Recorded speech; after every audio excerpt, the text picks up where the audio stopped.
Hi, it's time for another verb of the day. Today's verb is induct. Let's take a moment to look at some of the definitions or the ways that we use this verb.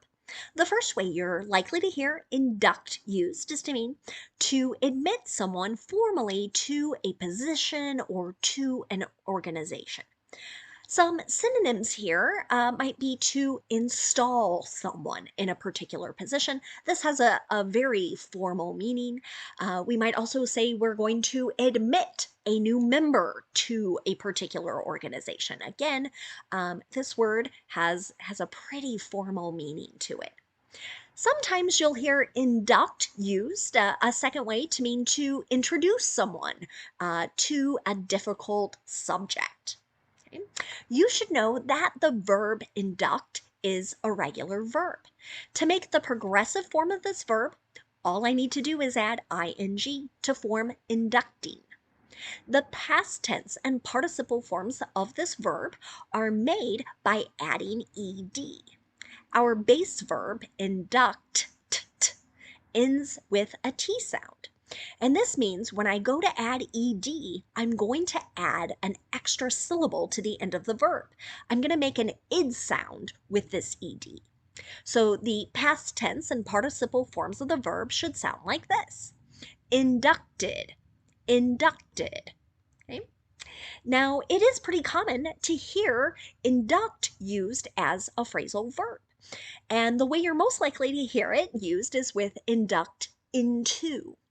And so I have a couple different definitions for us to look at. And the first one should feel very familiar. So this idea of formally installing or inaugurating someone into a particular role, into a group, or some office or position.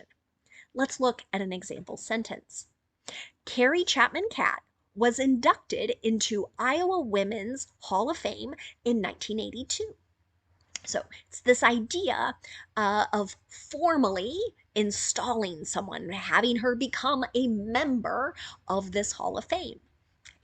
And I feel like we see this verb induct quite often in very positive, yet sort of formal ceremonies, recognizing someone, awarding them something, or having them kind of join a particular group. A second way you might hear induct into used, though, is quite different, and it would be to draft someone into military service. So here we're not talking about someone volunteering saying, hey, I'll join the military, right? But the government saying to a group of individuals, you are required to serve in the military. An example of this might be, does your country induct people into the military? So here we're asking, do they draft? Okay, not asking for volunteers. Now, as I thought about this phrasal verb induct, and you might notice this in my first example, and maybe this name Carrie Chapman Catt doesn't mean much to you. That's okay. I've was discussing this individual as part of Women's History Month in one of my classes, and so I borrowed a sentence here from the story we were reading. It's pretty common, I think, to hear induct used in the passive voice. So my thought was it would be great for us to do a little review of active and passive voice. So most of the time when I make a video and I give you example sentences, my sentences are in the active voice. They begin with the person or the thing that is responsible for the action. They are responsible for doing the action, the verb that is in the sentence. So I have two example active voice sentences. I have Mike has cleaned the house and Jen has planted vegetables. In the first sentence, I know Mike is responsible for the action of cleaning. And in the second sentence, I know Jen is responsible for the action of planting. Okay? Now, other times you're going to see sentences written in the passive voice. And these sentences begin with the person or the thing that is acted on or that receives the action. In a passive voice sentence, The person who is responsible for the action, they might not even be included. But if they are included, they're going to come at the end of the sentence and they're going to come after the preposition by. Okay? So I've taken those two active voice sentences and now I'm going to make them passive voice. I could say, the house has been cleaned. That's a fine passive voice sentence. I could also say, the house has been cleaned by Mike. My second sentence could be, vegetables have been planted, or vegetables have been planted by Jen. So, a couple options there for passive voice. And this usually leads to students asking me, why? Why do we have these? And there are several different reasons that a writer or a speaker might choose to use the passive voice. Sometimes they use it when the person who's doing the action isn't known, right? We don't know who it is, so we don't know who to say is responsible. Or a related thing is we might not think that the person doing the action is that important. And connected to that, maybe our writer or our speaker really wants us to pay attention, to focus on the object, that person or thing that is acted on. We want our attention to go there, so if I put it at the beginning of the sentence, my reader or my listener is going to notice it more.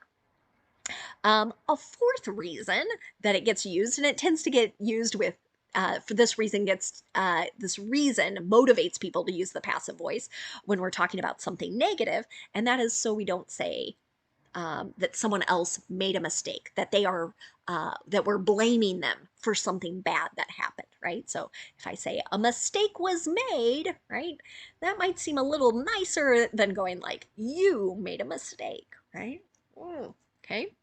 So now let's look at our verb of the day and let's compare present perfect active voice and present perfect passive voice. We'll start with the affirmative. Okay. You might have noticed my two earlier examples were also in the present perfect. So generally, our structure in the active voice is to start with our subject. And if our subject is I, you, we, or they, I use have. And then I use the participle form of the verb. But if my subject is he, she, or it, I'll use has, and then the participle form of the verb. Okay. Now, before we read example sentences, let's look at present perfect in the passive voice. Again, we're going to follow sort of a similar pattern, but we don't start with the subject. Again, we start with the object, the person that receives the action in the case of this verb induct. And then what you're going to notice is, again, similar pattern. We'll have or has, depending on what that person is. Is it singular? Is it plural? Right? But then we use the participle been, B-E-E-N, and then the participle form of our verb. So let's read the present perfect passive voice first. My example here, he has been inducted into the National Inventors Hall of Fame. Okay? So here we don't have a specific name, and that's okay. I just wanted us to focus on that structure. Okay? Now, if I want to flip it and make it active voice, you might hear the National Inventors Hall of Fame has inducted a new member. Now we know the Hall of Fame is responsible for the action, but the passive voice, I think, is what you're going to hear and see more regularly.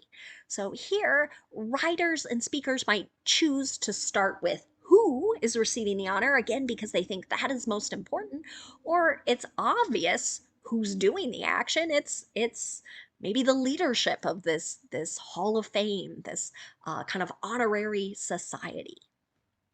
Now let's look and compare negative present perfect. Okay? In the active voice, again, I start with my subject, I use have or has, then not, and then the participle form of the verb. In the passive voice, I start with my object, then have or has, then not, then been, and then the participle form of the verb. So they're pretty close here. Let's look at our two examples. This time we'll start with active voice. The university hasn't inducted its new president yet. Okay? Or in passive voice, the new university president hasn't been inducted yet. Okay? So this is that idea of installing, putting a position, putting a person rather, pardon, putting a person in a particular role in kind of a formal ceremony. Lastly, let's look at making yes or no questions.